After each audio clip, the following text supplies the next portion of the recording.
Hello, fight fans, and welcome to another exciting episode of Classic MMA Revival. I am the most dangerous man alive today, and on this eve of bitter cold and snow, at least here in Illinois, circa January 2019, we're going to be watching Ultimate Boxing, Pride vs. Seikendo. This event was held on June 11th, 2000 at the Yokohama Arena in Yokohama, Japan. This event seems to be held under Satoru Sayama's Seikendo World Association, which I cannot find much information at all, at least in terms of English sources. I'm sure on the Japanese version of Google, or if you knew how to spell Japanese words and read Japanese words, maybe you might be able to find some stuff. But me, just a dumb American who only speaks English, I couldn't find anything.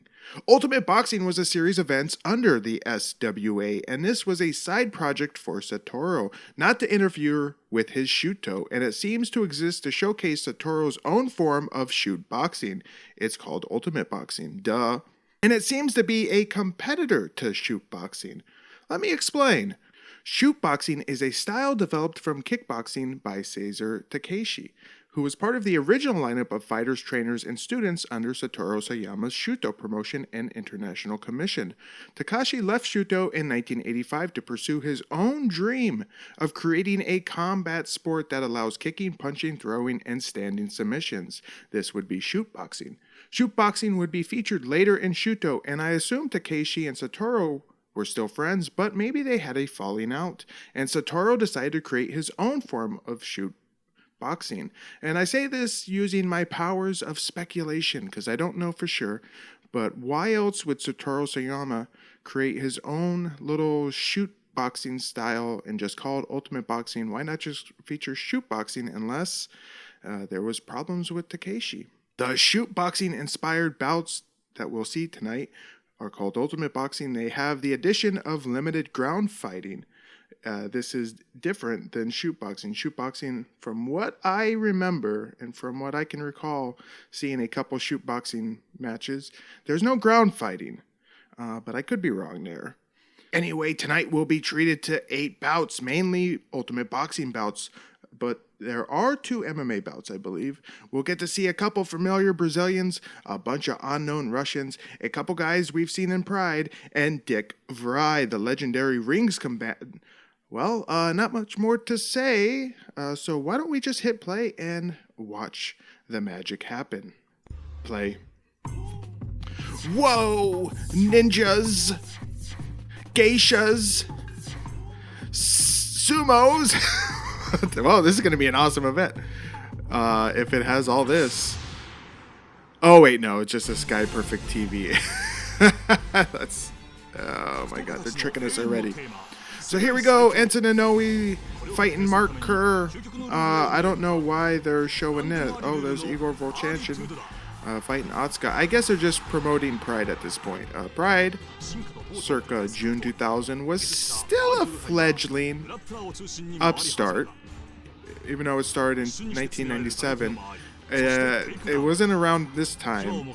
It wasn't until around this time that Pride really got its footing and started to make major headways in terms of Japanese popularity, Japanese public awareness, and it probably has a lot to do with their Sakuraba beating Hoist Gracie.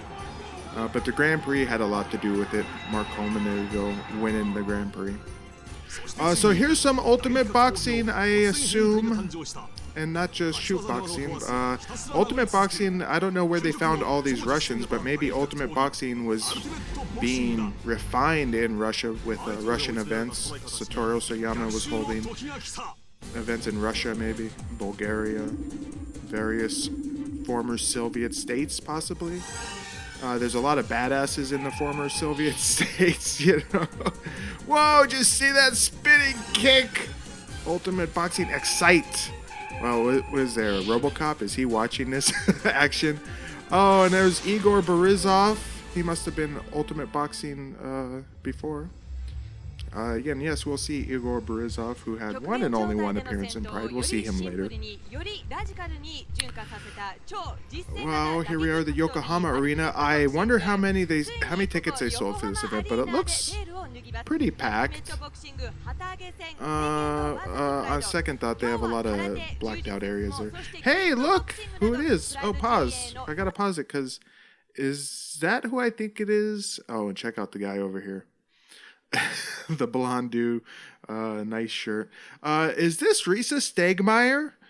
Miss Risa, who showed up for one Pride, two Prides? They had her as like a backstage interviewer.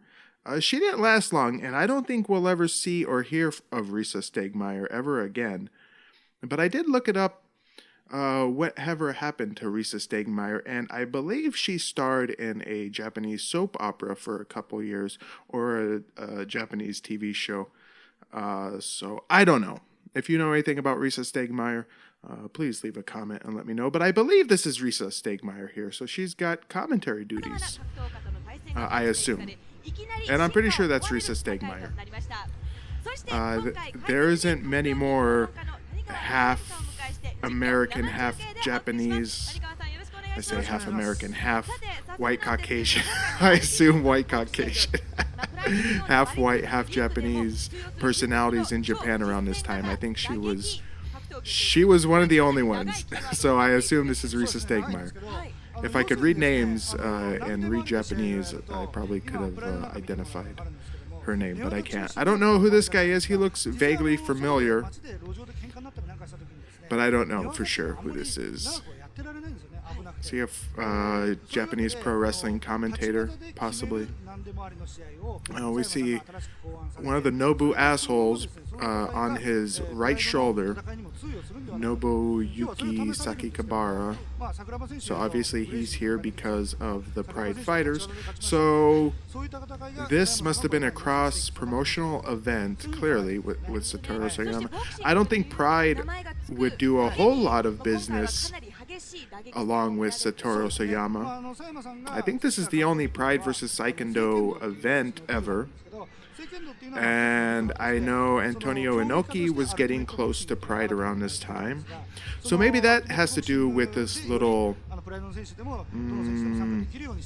coming together, because you could call Shuto a competitor to Pride, and certainly Shuto would suffer as Pride became much more popular. I think all of the Japanese fighting promotions suffered. Pancrase.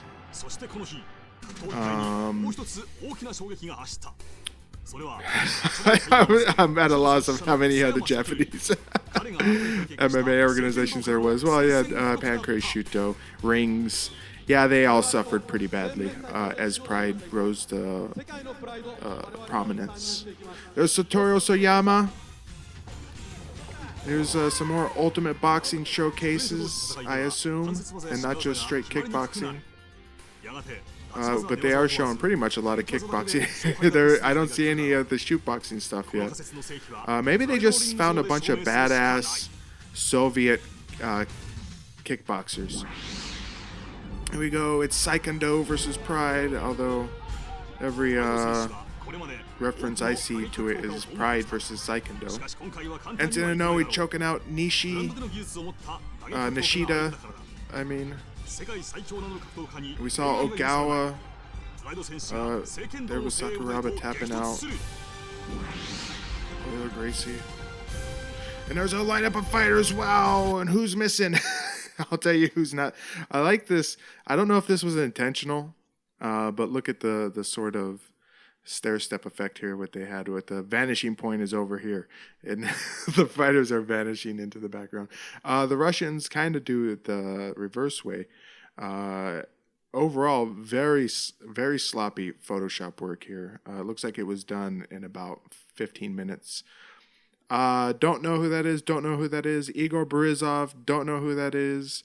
Tachikari, Vanderlei Silva, not in this event fighting.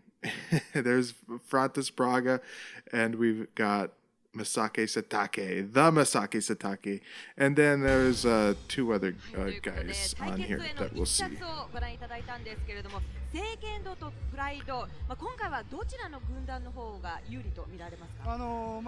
So I'm not too familiar with the setup of the Yokohama arena, but do they have up in this area, up atop there, are there more seats up there? We'll see how many of these seats get filled up as the fight goes along here. And so this appears, this is almost the entire event I took out there as an intermission. There was like a 25-minute intermission that pretty much replayed the fights. No additional commentary from the broadcast team. They just kind of replayed the highlights of the fights previously. So I just cut that out. I did not want to include this thing is already long enough. It's way too long as it is. But as we can see, so they're all Russians. So we have Fontes Braga here, I assume. Let's say that is Tachikari, Masaki Satake. Who could that be? I don't know who that's going to be. What is that? What flag is that? I don't know what flag that is. Maybe that's Jose. We'll see Pele. So maybe that's Jose Pele Landy. Anyway, continuing. Oh no, that's Pele right there. Obviously, they're just calling him Pele. Okay, so I don't know. Maybe I've gotten it all wrong. I'm just playing. Let's continue on. Ultimate Boxing, today's match. The great big Yokohama Arena. Here's our rules. 1 round by 3 minutes, and then an extra 3-minute round? Maybe? I don't know. There's our Ultimate Boxing. There's your throws, and then it's going to be limited ground engagement. The refs will see get in there pretty quick when they're on the ground if there's nothing significant happening. They will not let a standstill happen on the ground on the mat. So this maybe is our Ultimate Boxing rules. I don't know. Who knows?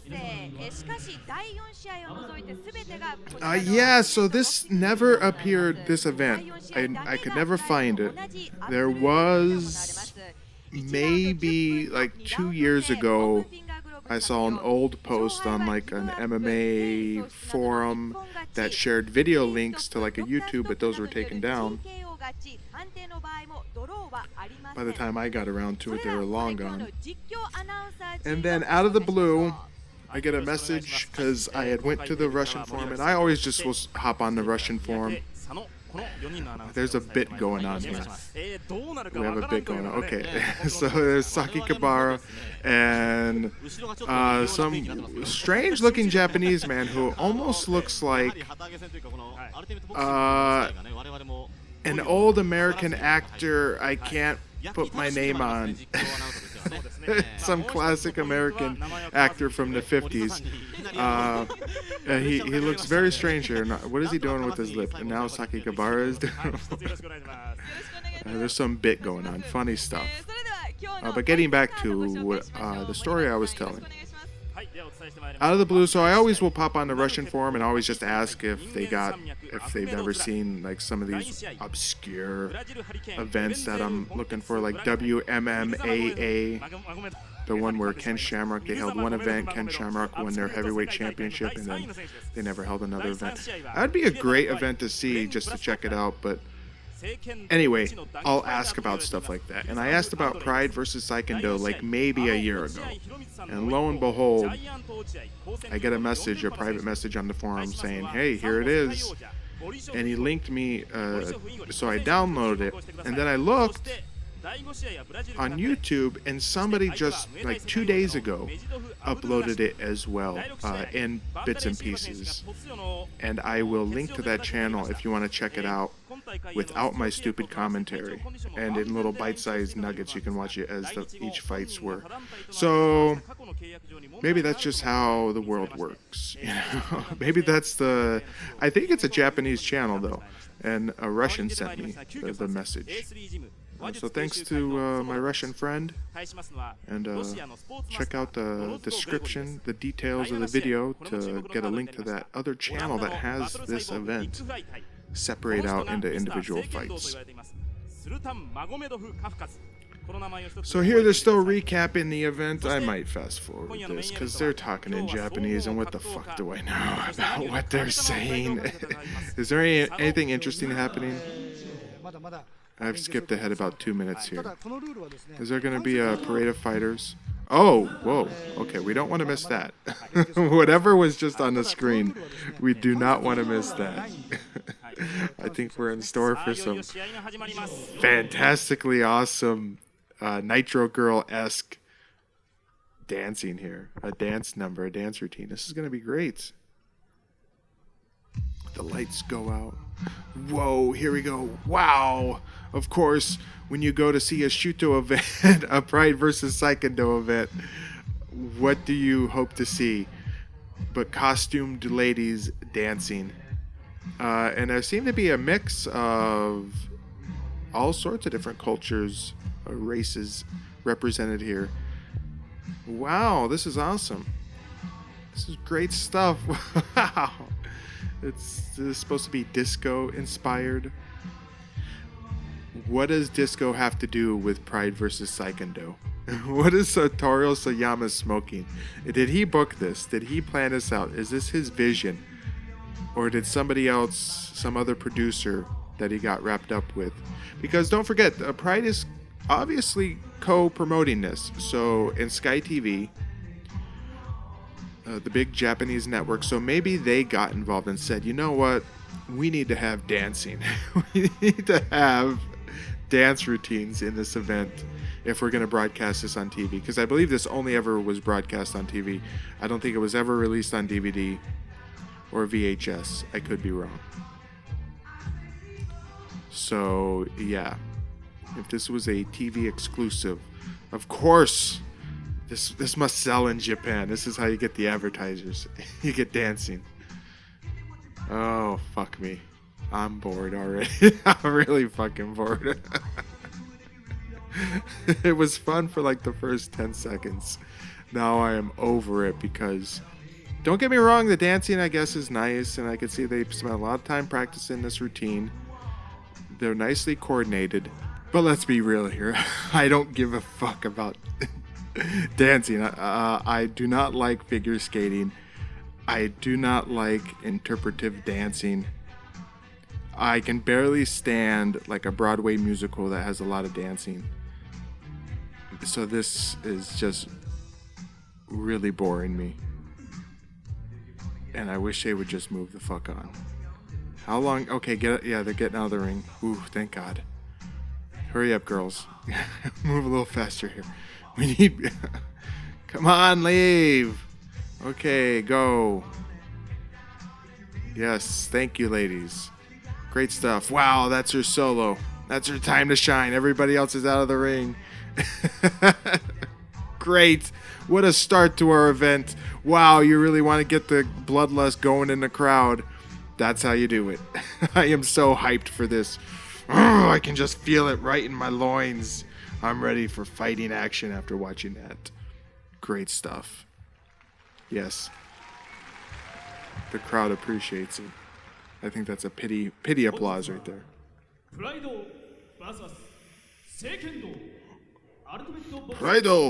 versus Seikendo.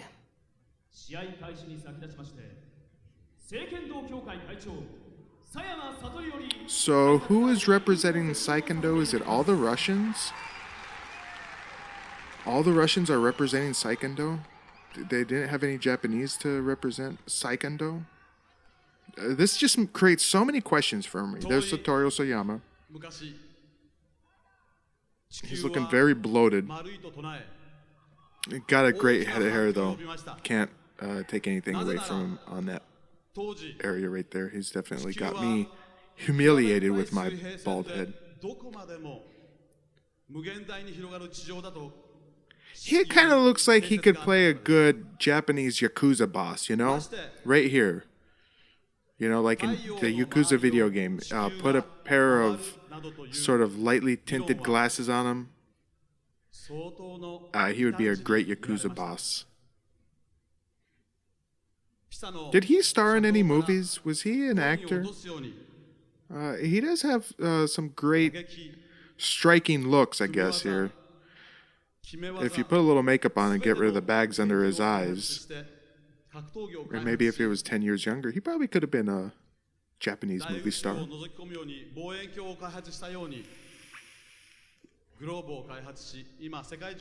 Wish I could help you guys out here wondering what he's saying. I'm in the same boat. I have no idea. Is he reciting a poem? Is he reciting a story? Is he telling the crowd what Seikendo World Association is? Is he talking about the history of Shuto, his dreams as a child? Is he talking about an abusive father he had that he had to overcome? Is he telling a tale of some poor girl who got in a car accident and died? The possibilities are boundless. What he's talking about. But it's probably something very mundane in actuality.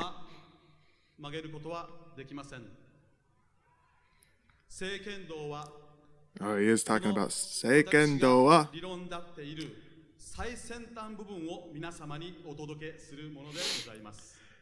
Yes.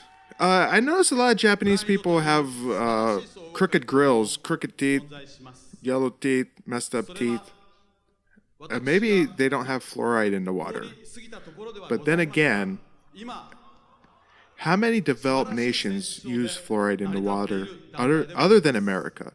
That's kind of weird, don't you think? And fluoride in the water has probably done great things for Americans' teeth in general.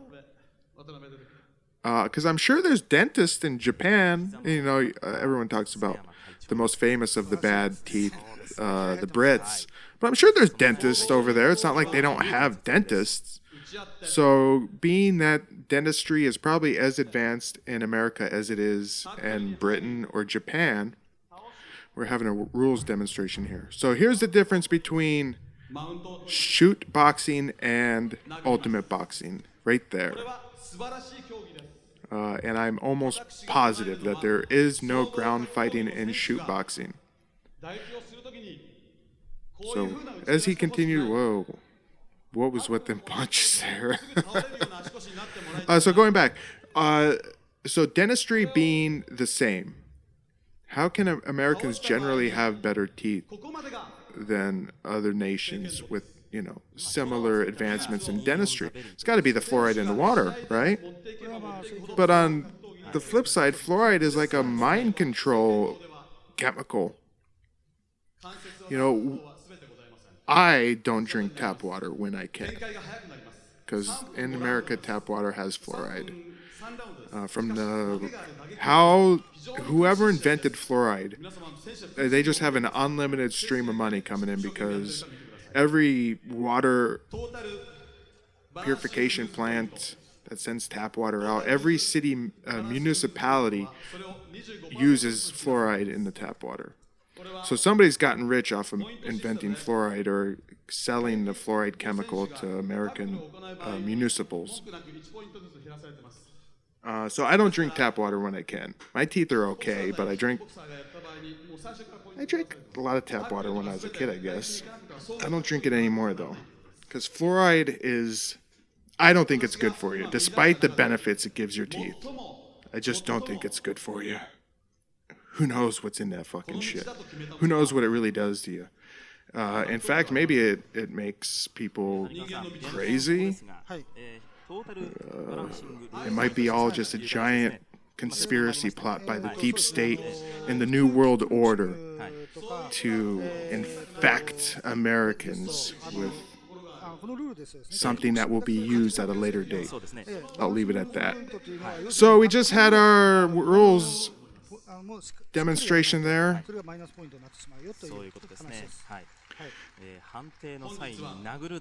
And Satoru Sayama still has more to say.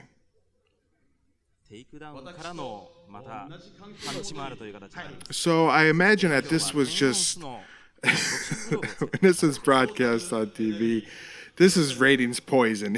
You fucking turn this on expecting fighting action. Pride is the big craze that's catching on.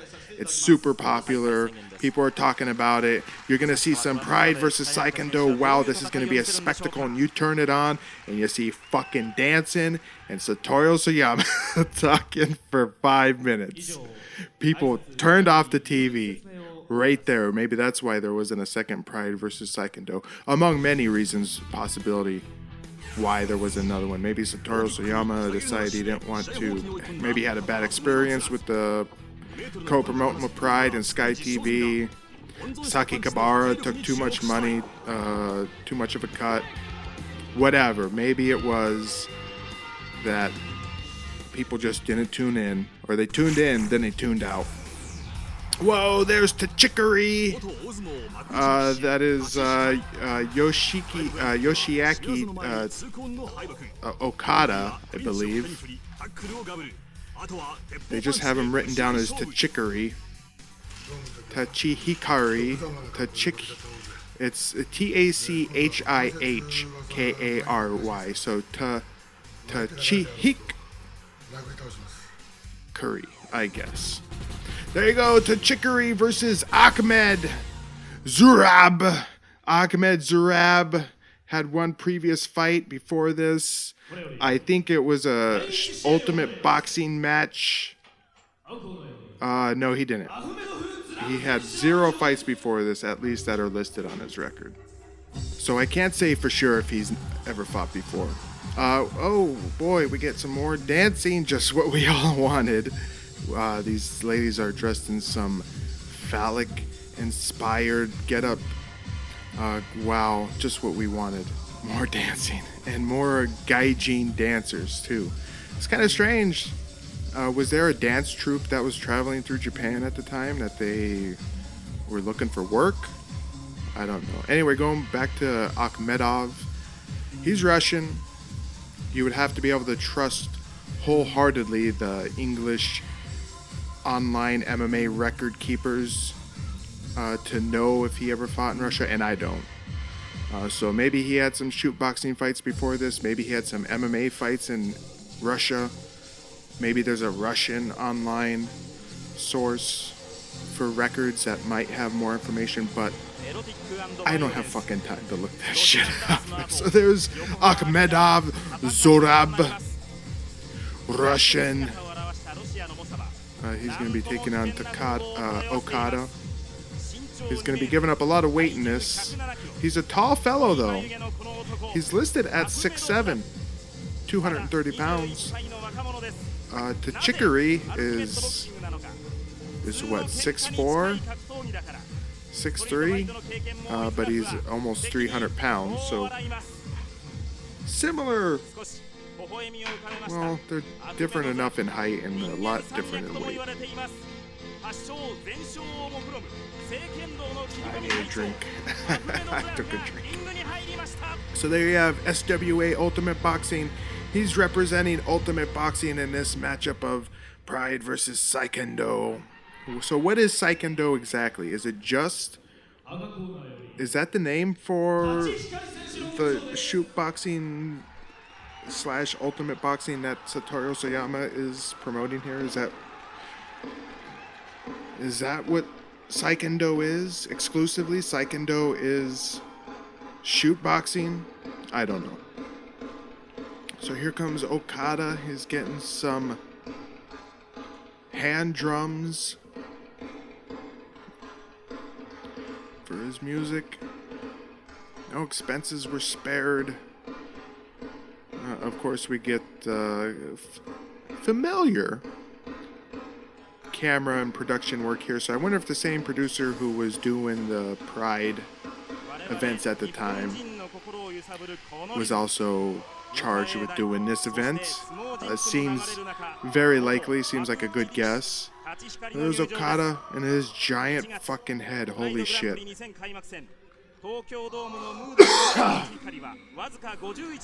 Excuse me. Giant fucking head. He's got... What is on his shirt there? Some sort of symbols. He's got a Japanese prayer song as his entrance music. He's gonna need a prayer. Because we've seen him fight Gary Goodridge and get walloped, beat very badly. So yes, he needs a prayer if he's gonna beat this Russian. Very round, stout face of Okada. Turn the music off. He's in the ring. He's got a afro-haired cornerman. We have a Shuto announcer here, ring announcer. We have a Shuto-inspired referee, it looks like. It was Ahmed Zurabov. Magomedov. He looks like he has a plastic face.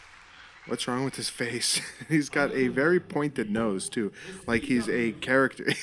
Come back, buddy. Did you see that? He just stood out there. Guy is obviously... I gotta go back. Instant replay that. This guy is clearly... Not only is he fucking strange looking... not strange looking in a bad way. Don't get me wrong. I'm not clowning on a guy because he looks ugly or anything like that. He's got... like the Garbage Pail Kids, unique look. Ugliness is not in a mirror. Ugliness is cruelty, meanness of spirit, greed. To be blessed with unusual features is an adventure. Looks like his face is made out of Play-Doh and a kid stepped on it. So Magomedov, he just stands there. Go back, buddy. So here's Chicory, Okada.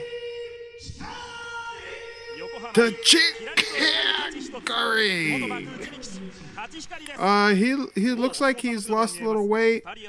He looks like, honestly, like he's got the body shape of a sausage. There's not much curvature to it. It's just like straight up and down. He looks like a bag filled of shit. He's got the body shape of a condom filled with shit. I know that's kind of rude to say, but that's the best way to describe him. I'm not saying it in a negative way.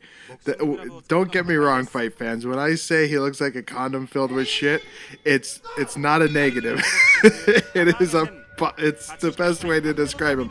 There's a leg kick and some punches from Magomedov. Okada goes to, whoa, just sort of dragged him by the arm there. Okada's looking to tie up here. He's getting popped, kicked. Throw your punches, Okada. Throw a fist. He's just eating strikes here. Okada, what are you doing? Cover up. Throw a punch. Why are you trying to grab the guy? Okada, you are awful. Okada, you are terrible. You stop doing this to yourself. Never fight again. Okada, he's getting rocked here. He's getting beat up. He's tumbling. He's down. He's out. Oh, there's counts in this one. Why is there counting? What happened to the ground fight? Oh, I guess it's kind of like rings, where if you get knocked down with a strike. If you get knocked down with a strike in Ultimate Boxing, that's it. Fight's over. If you get knocked down via strikes in Ultimate Boxing, and not like a takedown or a throw, they count it as a down. So there you go. Magomedov Zurab is the victor over a very easy opponent to Chicory. So what would become of our two awesome hard hitters here? Well, on his official listed record, Ahmed would only have one more fight, and that would happen in 2004. In June of 2004, so 4 years later, he would fight Koji Okuyaka at Gladiator FC Day number 2, and he would win via KO. Okay. As for Chicory, this poor son of a bitch would not have a good go of it. After losing to Gary Goodridge, Ahmed Zurab here, he would then lose in a Seikendo event called Seikendo, SWA Ultimate Boxing, not featured in Pride. He would lose to Dimitrov Yuruku via TKO. Then in January 2001, he would lose to Kengo Watanabe at Deep 2001. I think that was Deep First Impact. He lost via KO. And then in December of 2001, at Deep Third Impact, he lost to Canek via TKO. Hold on, pause this. Canek. Canek. Who is this fucking guy? Canek. Is he a wrestler? That might be an MMA oddity. Oh, fuck, and I can get that one. Sorry, fight fans. I'm doing a little on-the-fly research here. This is good, though. This is good. I'm getting more. Come on, you fucking cocksucker. Canek. He's a wrestler. Felipe Estrada, known as Canek or El Canek, is a Mexican luchador. Holy shit! We have another MMA oddity right there. Another pro wrestler in MMA. El Canek beat the shit out of... did I call him Okada? I've been calling him fucking Okada the whole time. It's Osamu Kawahara. Now it makes sense. Not Okada. Fuck me. God, I'm bad with names. My memory's bad. Yeah, so I've been calling Tachikari here Okada the whole time. His name was actually Osamu. And now that sounds right, yes. Osamu Kawahara. Forgive me, fight fans. Forgive me. Anyway, let's press play and get back into this. So that was an easy victory for Ahmed. The next bout is going to see this guy's name. Mirza Magomedov. Yeah, that's right. Mirza Magomedov. Magomed. His last name is Magomed. His first name is Mirza Magomedov. Magomed. I'm never going to say this fucking guy's name again. He's going to be taking on Ebenezer Fontes Braga in our second, I assume, ultimate boxing matchup here. There is Jesus. Jesus! On his shorts. There he is fighting Sakuraba. He got in some good strikes on Sakuraba. And then he just sort of fell into a Sakuraba trap right there. Sakuraba tapped him out with an armbar, if I recall correctly. So Magomed, I'm not even gonna try this fucking guy's first name. I've already made myself sound like a stupid idiot too much already. Here we go, some nice, what is this? Oh god, fucking dancers. Come on. I'm over this shit. So here we are, maybe they're a Russian dancing troupe. That's it. We're figuring this shit out, fight fans. They look, do they look Russian? They look Russian, don't they? This is a Russian dance troupe that tagged along with the Russian fighters.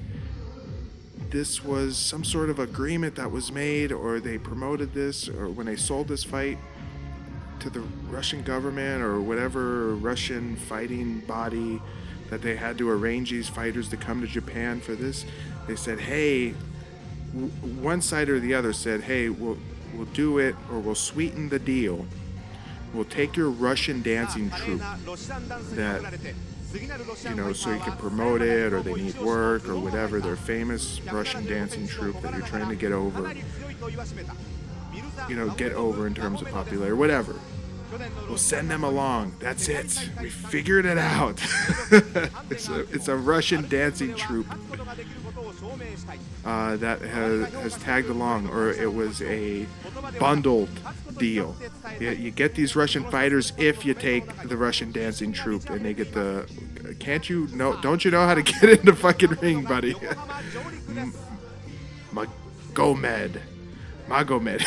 Magomedov is a funnier name. I'm gonna call him Magomedov from here on out. Magomedov. That's how you say it. I know that's how you're supposed to say it. Not Magomedov, it's Magomedov. And then here comes Ebenezer Fontes Braga. We know him. I don't think he would fight in Pride ever again. I think he was done with Pride. I think I closed out his history at a previous Pride Resurrection episode. I'm almost positive. But taking a second look, yes. Pride 15 was his last Pride. And that Pride 15 was a month after this event. Yeah, so prior to this, Fontes Braga's record wasn't too shabby. He started out his career with a loss, then cracked out 8 straight wins, then had 2 straight losses, fought in UFC Ultimate Brazil, won against Jeremy Horn, beat Brandon Lee Hinkle. He took a draw against Masakazu Funaki and Pancrase, premiered at Pride 6, lost to Sakuraba. He lost to decision via Kirisoji at the opening rounds of the 2000 Grand Prix, and then he's here at this event. So his record was 10-5-1 at this point. Not too shabby, but I think he was looking a little long in the tooth. Fontes Braga was, I'm pretty sure, a part of the Luta Livre stable of fighters. I could be wrong. I'm pretty sure he wasn't a part. He was a part of the Brazilian Vale Tudo fighters that were.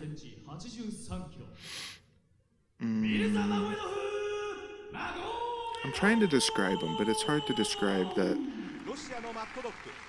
group of Brazilian Vale Tudo fighters that were okay, but they really weren't that good.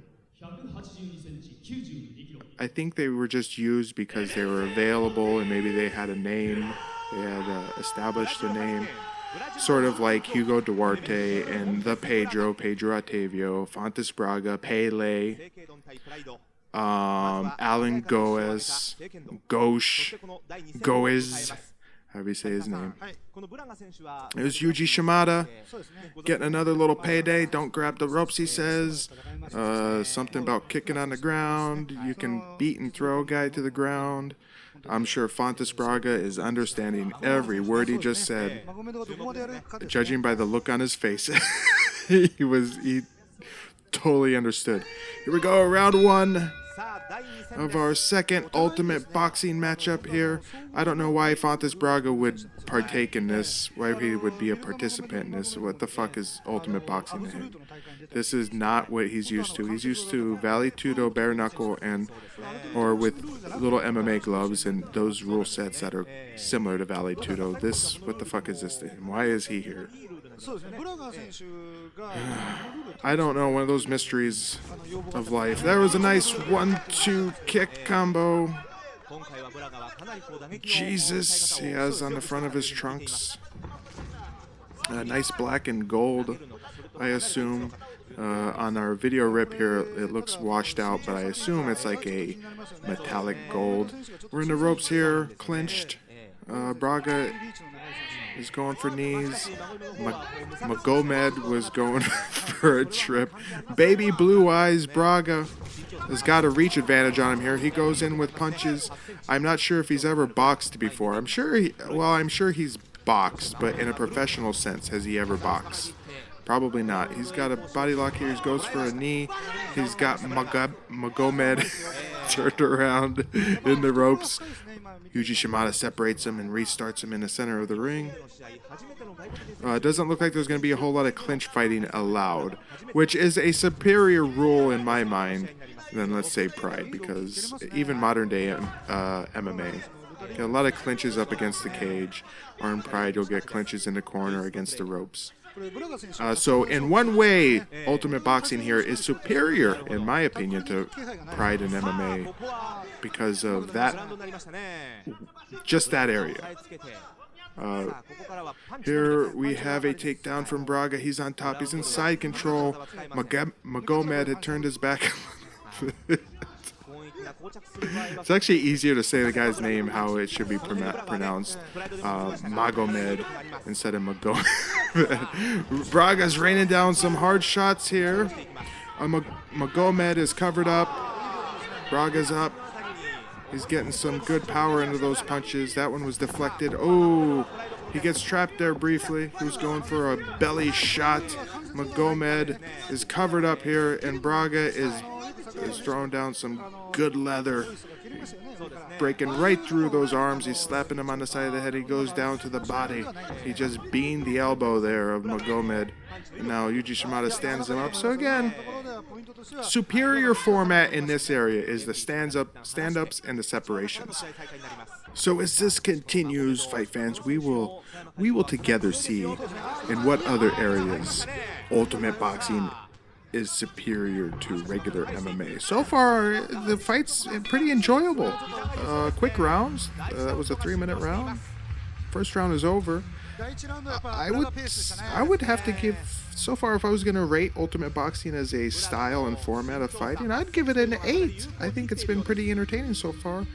Pontus Braga looks like a giant goon. He is, I would consider like a mid to low tier Brazilian fighter. Not that I dislike Braga. Again, don't get me wrong. Ooh, that was a nice cheeky little jutting uppercut there. Don't get me wrong. I like Pontus Braga. I'm just saying he's a middle to low tier Brazilian fighter. He wasn't anything special. He had a little bit of notoriety for a little bit of time, like the Pedro or Hugo Duarte. So here we go, round 2. I would have, if this is judged on a round-by-round system, which it might be, or it could be judged by the whole of the fight. So far, Braga is winning the fight. It's hard to get away from judging round-by-round. But if the fight right there in round 1 was 100% of the fight, Braga won 80% of it. So that was a nice little clinch there after a punch from Magomedov. And that's how Pride, you have to understand Pride's fighting sort of rule structure for judging the fights. The entirety of the fight. You have to look at it as what percentage of the total fight did one fighter win. Not round by round, because a guy could win 1 round and then lose 2 rounds, even though maybe for the majority of the fight he was still the winner, you know? I mean, if he had a huge first round, he dominated the whole first round, and then maybe 40% the next 2 rounds, he still would have won the majority of the fight, if that makes any sense. But I do believe Pride did it more on a sort of totality of scoring points. You know, you would get awarded points for doing this, awarded points for doing that, ring control, striking, aggression, going for the finish. You get points for all that stuff, and whoever at the end of the fight had the most points. Oh, that was a nice exchange there. Braga got the better of it. Magomedov goes for punches, gets kicked right in the stomach, and then Braga capitalizes with more punches after. Magomedov with his left is getting countered every time he throws it. There again, as soon as he's throwing that left, whoa, and he got buckled there with a knee. He's got a 10 count here. So to wrap up the little scoring structure I was talking about, Pride does it on just accumulation of points in total of the whole fight, I'm pretty sure. But you can also judge it as, you know, just a percentage based, who controlled the most of the fight going over, no matter how many rounds you had. Oh, Magomedov gets a nice takedown there. He can't capitalize, though, as Braga crawls on top of him. And now he's working the belly, so here we're going to see some ground fighting, but Yuji Shimada's in pretty quick because he kind of saw a stalemate, and I'm pretty sure that's how they are determined whether to stand up fighting on the ground. whether it looks like a stalemate or it might be a stalemate, or if one guy doesn't have a clear advantage on top, they'll stand it up. But on the feet here, it's all Braga. He scores with a knee there, comes over the top with a right. We're clinched against the rope and the bell rings. That was a quick 3 minutes. Was that 3 minutes? I guess it was. Wow. So we're going to be heading into the third round here. I don't know how many rounds there are in these Ultimate Boxing matchups, but I assume it's 3 rounds. Oh, we get to hear Risa Stegmyer. I haven't heard her at all. So I thought she was going to be on commentary duties, unless she just has had nothing to say so far, or she didn't know when to start talking. Maybe she is doing sort of like a reporting job, just talking about breaking news that is happening during the fight. Well, we haven't heard her the whole time, and she just chimed up there, and now she's quiet again. So I don't think she's an actual part of the commentating team. She might be like a sideline reporter that they'll cut to if they want to get some tidbit on the fight. So here we go. Braga is resuming his dominance on the feet here. His boxing looks really good. I don't know how much amateur boxing or professional boxing Braga has under his belt, but his boxing has looked pretty good. I gotta say, I have a newfound respect and appreciation of Ebenezer Fontes Braga. I did not know he was this good of a boxer. He's looked really good. Not that he's setting the world on fire. I'm not saying that he's, like some amazing boxer, but I'm saying his boxing is pretty good. His kickboxing, his kicks here have been really good. I don't think we've ever gotten to see him shine like this before in Pride. He's looking really good in there.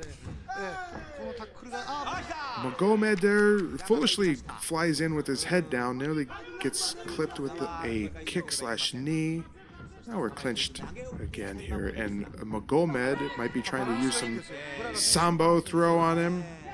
It does not succeed though. Back to fighting here. There's a chopping leg.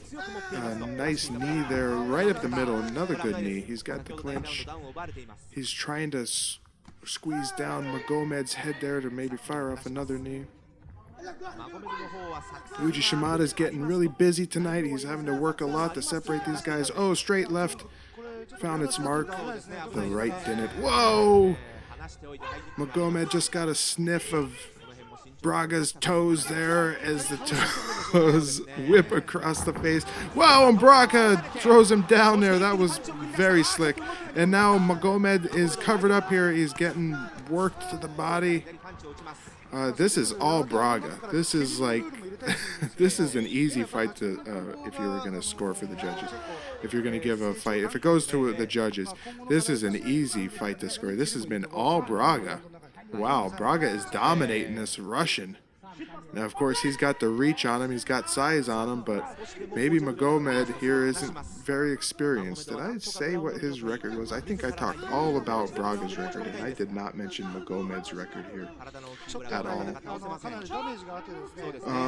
Muh-GO-Med, oh, this was his one and only fight fans. So, yep. He's also given up about 4 inches to Braga. He's listed at 5'9". Braga is listed at 6'2". Chopping leg kick there, and goes right back to the tie clinch, and that is the end of the fight. It sounded like from the bell there. So that was all Braga. If we're going to go to the judges and get a decision, that was clearly Braga. Braga dominated that fight. Muh-GO-Med just had nothing for him. He tried a couple throws. He tried to work it down to the ground, but I don't know what his plans were once it got down to the ground. I mean, with boxing gloves, what does he expect to do unless he's got great ground and pound? But he might just be a pure sambo judo guy. Look at that throw. Nice little trip there. And throws him by the neck. And then lands a nice right coming down.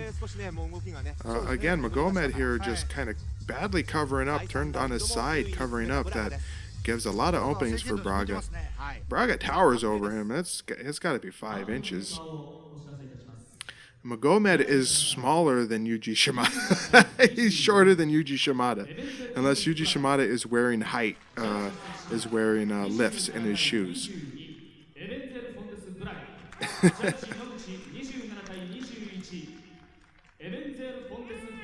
Yeah, that was an easy decision. Braga looked great, but I think he had the advantage of fighting a very inexperienced fighter. Maybe a pure judo practitioner with some sambo. I don't think Muh-GO-Med here had anything on the feet. The couple times they exchanged, his boxing wasn't, I guess his striking didn't look robotic. He didn't score a lot on the feet, but his punches did not look like they were amateurish, so he has some training in terms of striking, but he just had no answers for Braga. All Braga, that was a good fight. I enjoyed it, even though it went to a decision. Quick rounds, lots of action. I would easily score this fight, even though it was a nobody against a semi-somebody Brazilian. I would give that an 8 out of 10. I thoroughly enjoyed it. Why are you taking the shirt off? Is he gonna fight again? Oh, he's gonna throw his sweat-covered shirt out to some poor hapless Japanese person who does not want that disgust. These people walk around wearing face masks, surgical masks everywhere. You think they want your greasy, sweaty shirt, Braga? He kisses some Japanese person. Look at that cute little Japanese cop there. Oh boy, there's nothing less intimidating than a Japanese police officer. They have no power. They have no means to stop violent criminals. And there goes Braga. To the adulations of the Japanese crowd, he's headed to the back to bang some Japanese hookers, undoubtedly. Good showing from Braga, even though the guy was kind of an amateur. Now we're going to go into our next fight here, which I think is out of order. The fights are not played correctly. I think this was my fault. But the next fight is going to see Igor Borisov, or is it Borisov Igor, taking on Giant Ochai. Now, interestingly enough, this is both men's first MMA bout, and it is going to be our first MMA bout of this event. I say interestingly enough that this was their first MMA bout because both men's second MMA bout would also come on the same event, even though they were not fighting each other, and that was at Pride 10. Giant Ochai would take on Rico Rodriguez, and Igor Borisov, of course, would take on Mark Kerr. Both losing efforts from both men, but the good news is both men can't lose here. There's got to be a winner, so one of them is getting a win, and we shall see who. So I think we just saw our rules for the MMA bout flash on the screen there, and I think the announcer, the PA system, is announcing the rules for the MMA bout upcoming, because the crowd are going to go through a huge change in what they've been seeing versus the shoot boxing. This was actually I'm pretty sure this might have been the fourth fight of the night. The first bout was the proper first bout we saw, and then the second bout, I think, happens on this video after this one. And then the Braga fight, and then this one. I could be wrong. But anyway, who fucking cares? All the fights are here, so we're going to see all the fights. It doesn't matter if they're played in order or not. Just shut up and enjoy the video. You wouldn't have known they were out of order unless I told you. So don't say a word.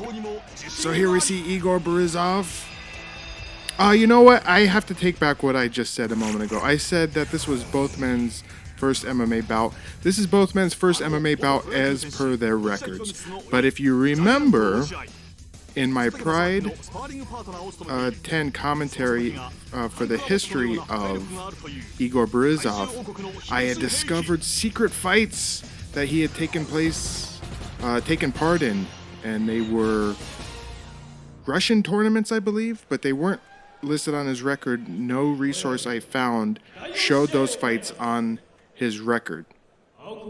They were legitimate fights. I viewed them. Why weren't they listed on his record? I don't know. But officially, this is his first fight. Though we know the truth, it wasn't actually his first fight. He had been fighting Russians in tournaments. So here we go. We've got the Chiquita Banana Girls now. How many costumes do they have? We've seen 3 different costumes for these small little pre-fight dance segments. And then they had the disco crazy costumes. They were a hodgepodge of costumes in the opening dance routine. So here comes, is this Igor Borisov? I imagine he will be our first competitor. He's coming out to some very up-tempo club music here. Maybe this is Russian club music. He's looking he looks like Tommy Gunn from Rocky V. Very Tommy Gunn-esque, and not to make parallels here, but hopefully he does not have AIDS like Tommy Gunn. But very Tommy Gunn-esque. Tommy Gunn's mullet in Rocky V was amazing. Tommy Morrison, I'm calling him Tommy Gunn because that was his character's name, but Tommy Morrison could have been somebody huge, but sometime in the 80s he contracted AIDS or HIV, whatever, and it kind of cut short his career because for the first couple years after in the 90s, he was a very good boxer and a rising star, and then suddenly something happened. I don't know if the AIDS kicked in. Is there a point in time when the AIDS kick in? The AIDS kicked in and his career took a tumble. Anyway, there's Borisov. Why am I talking about Tommy Morrison and AIDS? I don't know, because he looks like Tommy Morrison. But I do like Igor Borisov's haircut there. Now, this is circa 2000, and maybe Russian hairstyles were about 10 to 15 years behind America, and that's why he has that haircut in 2000, because that would be like an American haircut, I don't know, around 1989, 1990.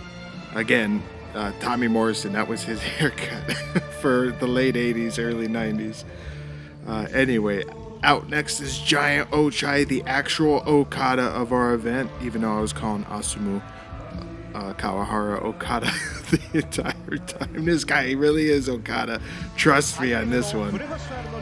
He's coming out to a Japanese serenade, it sounds like, and you can see his cornermen there have afro wigs matching his afro wig, which is a troll, because under that afro wig he has an actual afro. He's got on dark sunglasses. He's got on a baseball jersey of some type. What does it say? I can't really see. It says Fat County. He's representing Fat County. I don't think it's Fat County. He gets his face wiped down and he puts the glasses back on. Maybe the glasses are greasy. Yeah, Giant Ochai. I'm not really sure how I feel about him as a fighter. I guess I can appreciate his goofiness and his antics, so to speak, his showmanship. And he's an alright. I mean, he could have been maybe a pretty good MMA fighter if he developed his skills better. Oh, his hair's kind of flat. The crowd laughs after he takes off the afro to reveal the afro. His afro would get more unwieldy come Pride 10, so he must have not had it cut at all and just let it grow even more. And we'll see the Russian Igor Borisov. He looks like he's cut from granite. Very impressive physique. I am sure there is not any steroids in that body. Yeah, definitely. That is who he looks like. Who does this fighter look like? He looks like Tommy Morrison. And now look at the body of Giant Ochai. Definitely a completely 180-degree difference from Igor Borisov. He's got a hairy back. There's some goofy-looking Japanese people. So now to stare down. Ochai has a little bit of height on him, maybe. Maybe not. They might be just approximately the same height. Ochai has little milk duds for nipples. Borisov definitely looks like a Russian. Oh, here we go. Ochai is hyping himself up, slapping his body. Round one. Now we saw in the promo package for Igor Borisov, he was doing maybe a kickboxing match. Whoa, that was a sloppy spinning back kick there. He did not nail that at all. But as we saw, he was doing some kickboxing. Maybe it was shoot boxing. Unknown. But he looked pretty good. He's very spastic here. There's a lot of movement. Whoa, he gets in with that and gets out, and then Ochai tries to pounce on him. They fell there. And Igor Borisov is in half guard here. He's pounding away, beating the hell out of Ochai's head. There's some shots to the back of the head. Ochai is covered up here. That would be close to being stopped right there, but I think Yuji Shimada is going to let it go on. Wow, he is just smashing that left ear of Ochai. Oh, Ochai rolls, has a leg. Oh, let go of the rope there, buddy. Igor Borisov does not understand. Why is this little Japanese man slapping my hand? Could it be I am grabbing the ropes? He just didn't fucking give a shit because he held that rope literally for 4 or 5 smacks and then finally let it go. Well, we're back in that kind of back side control he had just a minute ago. He lays in a smash there and bangs his knee to get some extra effort into it. He's going for those hammer fists. Ochai tries to roll again, tries to dislodge him, but he doesn't succeed. They're up. Ochai has a body lock. But look at the stance. Nice balance here by... Oh, he just shoves him right in the ass. What are you doing? You should have kicked him or punched him instead of shoving him in the ass. Now the fro of Ochai is looking crazy. It's very puffed up now. He fixes his gut, and they exchange haymakers. Neither man really connected here. I think Borisov is gassing out here. Another sloppy spinning back kick, and Ochai says that wasn't shit. I think Borisov might have punched himself out. He's dropping his hands here. I think definitely him holding his hands up is a problem for him right now. See, right now he took a deep breath, kind of dropped his hands. Sloppy punches there from Ochai. He just rushes in, swinging wildly. There's no technique there. He needs to target those a little bit better. Straight punches. If you're an amateur and you're a fighter of any type, ooh, I think Ochai caught him there. Whoa, he tries to jump in for a wild flying punch. If you're an amateur getting into MMA, understand this. Straight punches. Straight punches. Learn straight punches. No looping crazy haymakers. Straight punches. It'll help you tremendously. There was a nice little pop and jab from Igor. He ducks that punch, gets a hold of the body, takes Ochai down. He has the ass of Ochai now. Slugs him under the armpit. Goes for it again.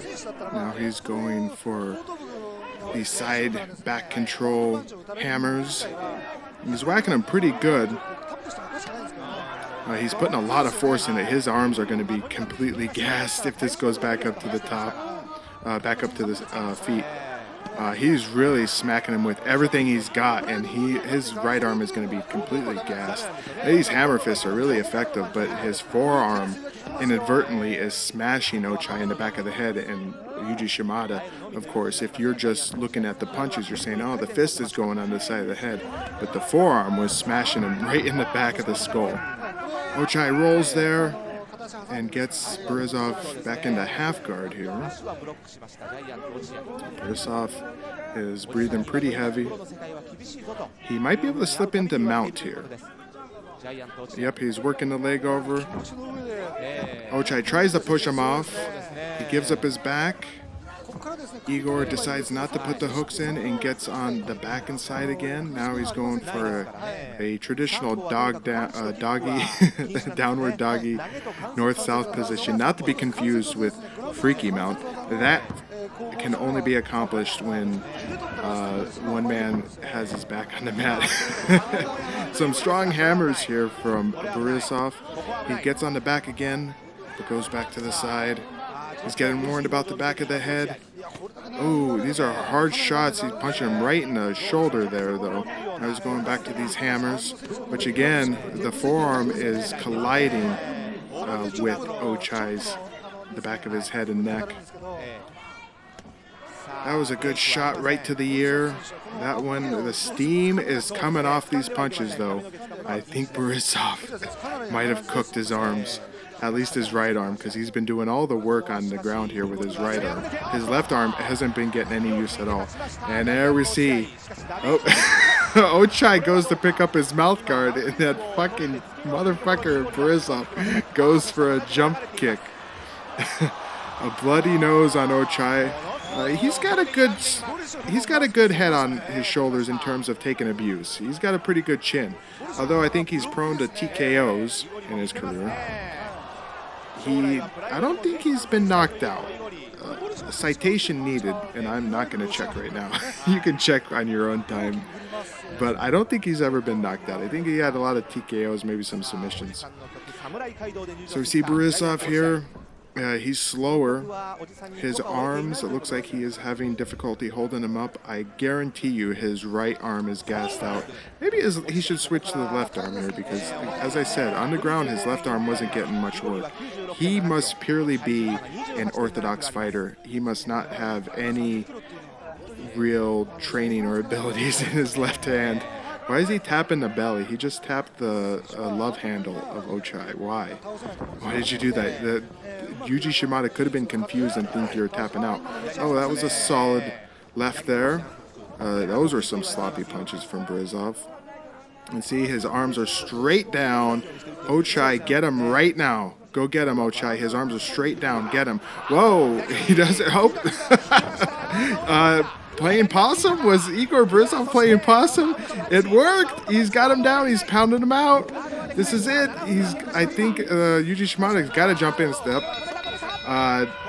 Yuji Shimada let that go on, but clearly Ochai was in trouble, covered up. He wasn't defending himself at all. Blood strewn across his arm, and Igor Borisov, wow. I think he really was tired, but he managed to pull a rabbit out of the hat with that. That was a little trickery. Good showing. That was a pretty good fight. If I were to rate so far, this event's been pretty good. I've been enjoying myself, except for the dancing interludes. The fights have been pretty good. Here we go. Playing possum, bam. That was beautiful. That was really good work from Burzoff. He had his arms straight down. Ochai comes in to capitalize, and that left comes out of nowhere. It wasn't super fast, but it was fast enough to catch Ochai off guard. And these are just pounding him here. Ochai's covering up, not really defending himself, though. He doesn't see these punches coming. Bam. Wasn't a very solid shot, but I think it was enough.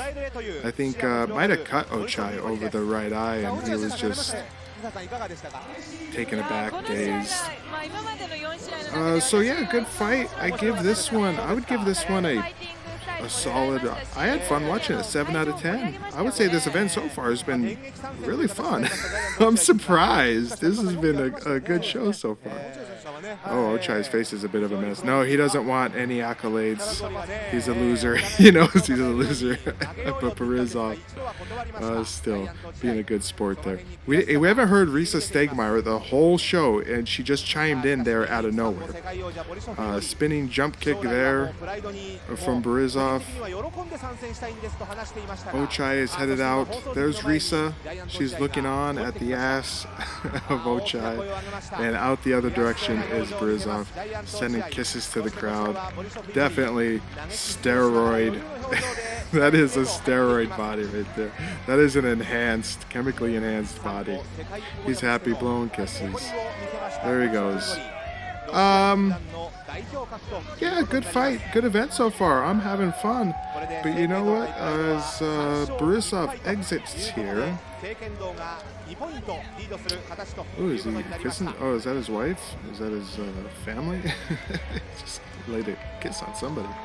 Russia, I just noticed was written on his ass. So there goes Burzoff. Here's the replay. Was that at the beginning? Was that the end? Is this the end? Yeah, this is the end. That looked a little bit like more of a quick Russian there than just like a tricky little punch. Yep, Ochai. Maybe we'll do better next time. Alright, I'm going to pause it right here. Because fight fans, I'm going to take a break. We are an hour and 9 minutes into this event. We have another hour and 34 minutes to go. So I'm going to take a quick break. I'm going to collect myself. Going to take a breather. Maybe have something to drink. Maybe go take a crap. There's the opportunities are boundless of what I might do. But I will be back for more exciting Ultimate Boxing Pride versus Seikendo action in just a moment. See you soon.